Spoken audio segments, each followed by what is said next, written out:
I have this gun in my hand and I am going to shot at this big wooden block. Here you can see that the speed of the bullet is continuously decreasing while it is moving inside this block. So there must be some reaction forces acting on this bullet that oppose its motion. If you know about the reaction forces, then you can easily describe its motion by using Newton's law of motion. But in this example, suppose you really don't have any idea about the forces, and even then you want to describe the motion of this bullet. Then what will we do? Don't worry, there is a topic of physics that describes the motion of a system without knowing about the forces that cause to move. This famous topic is called kinematics. So let's know about the equations of kinematics for a linear motion and try to describe the motion of this bullet.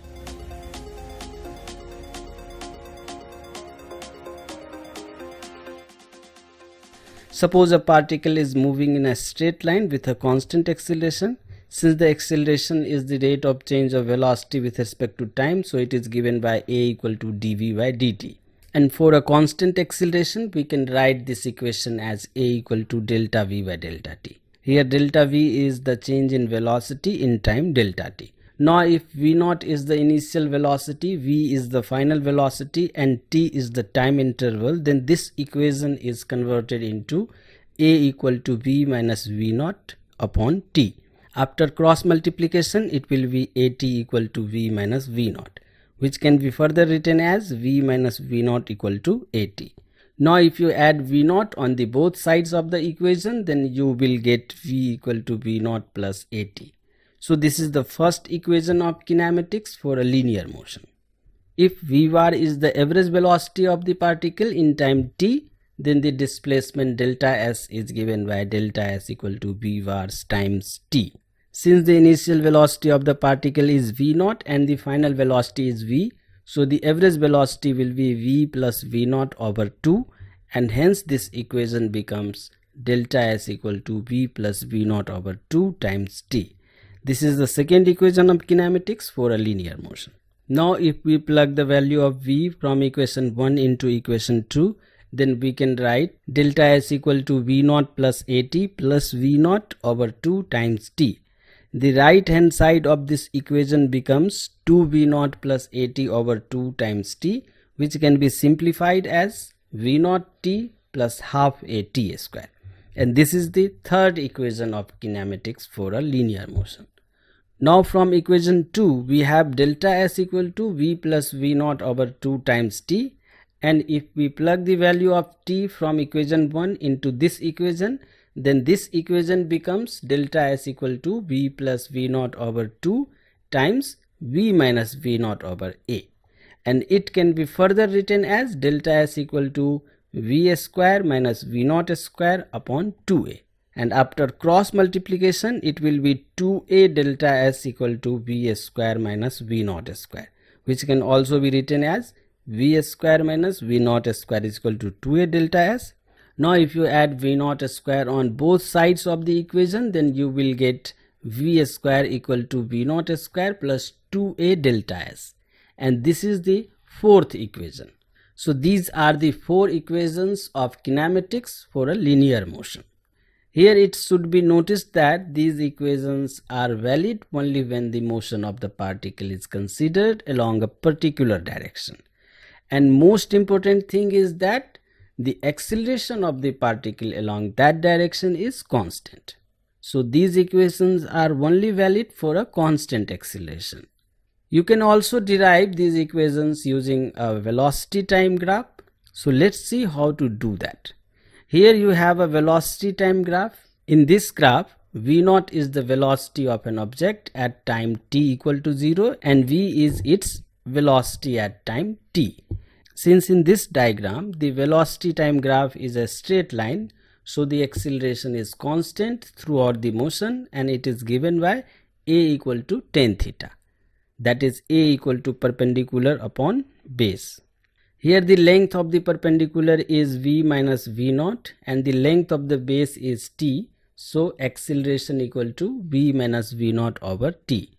After cross multiplication, it will be at equal to v minus v0, and finally the equation will become v equal to v0 plus at. So this is the derivation of the first equation of kinematics by using a graphical method. Since the displacement is equal to the area under the velocity time graph, so for the displacement you need to find the area under this straight line. We can divide this area into two parts. One is a rectangle and another one is a triangle. So the displacement delta S is equal to the area of the rectangle plus the area of the triangle.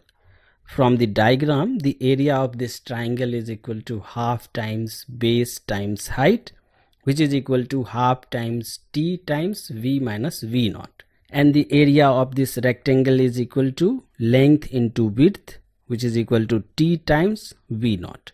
So the displacement delta S is equal to t times v naught plus half times t times v minus v naught. Since v minus v naught equal to 80, so delta S is equal to t times v naught plus half times t times 80, and finally we have delta S equal to v naught t plus half a t square. By using these two equations, we can also derive the remaining two equations of kinematics. Now let's see how to use these equations in this example. Here you see that the final velocity of the bullet is 0. Now let's assume that the velocity of the bullet before hitting the wooden block is 200 meters per second and the bullet traveled a distance 1 meter before it stopped into the block. Also assume that the rightward as a positive direction. So we have the initial velocity v naught equal to 200 meters per second, the final velocity v equal to 0, and the displacement of the bullet delta S equal to 1 meter. Now let's find the time taken by the bullet during its motion inside the block and the acceleration of this bullet. We have four equations of kinematics that are available to us to find the acceleration and time. You see that there is a total of 5 variables in these equations, and they are v, v naught, a, t and delta S. And there are 4 variables in each individual equations. So in this problem, 3 variables are given and they are v, v naught and delta S. And we have to find the rest of 2 variables, that is a and t. Here the most important thing is which equation one should pick to find the unknown variables. If you try to use the fourth equation, then you can easily get the value of a, because in this equation only one variable is unknown for us and that variable is a. So from this equation, if you plug the known values, then this equation becomes 0 square is equal to 200 meter per second square plus 2a times 1 meter, and it becomes minus 40,000 meter square per second square equal to 2a times 1 meter, and then we can write a equal to minus 40,000 meter square per second square over 2 times 1 meter, and finally the acceleration will be a equal to minus 20,000 meter per second square. We got the negative value of acceleration here. It means that the direction of the acceleration is along leftward. Now we have 4 variables which are known to us, so you can pick any one of the first 3 equations to find the unknown variable t. Let me pick the first equation. So from this equation, if you plug the known values, then this equation becomes 0 equal to 200 meter per second minus 20,000 meter per second square times t, and from here we can write t equal to minus 200 meter per second over minus 20,000 meter per second square, and finally we got t equal to 0.01 second. This is all about the equations of kinematics for a linear motion. If this lesson is really helpful to you, then do like, comment and share out this video. Thank you so much.